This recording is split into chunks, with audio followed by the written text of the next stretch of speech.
নাসিরউদ্দিন পাটোয়ারির বক্তব্যে শালীনতা খুঁজে পাই না বলে মন্তব্য করেছেন পানি সম্পদ মন্ত্রী শহীদ উদ্দিন চৌধুরী এনিম।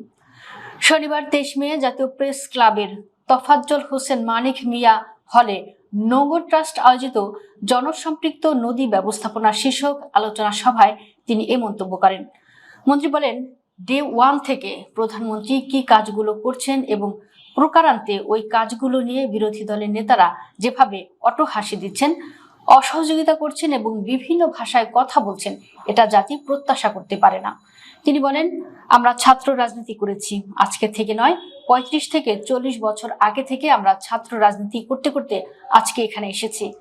আমাদের রক্ত, শ্রম, ঘাম, জেল, জুলুম, অত্যাচার, নির্যাতন আমাদের প্রধানমন্ত্রী তারেক রহমান নির্বাসিত জীবনে ছিলেন। পানি সম্পদ মন্ত্রী বলেন, রাজনীতির মধ্যেও শালীনতা থাকবে, রাজনীতির মধ্যেও তো শৃঙ্খলা থাকবে। অশালীন এগুলো তো আমাদেরকে হিসাব নিকাশের মধ্যে আনতে হবে। তিনি প্রধানমন্ত্রীকে নিয়ে কথা বলেন, প্রধানমন্ত্রীর পরিবার নিয়ে কথা বলেন।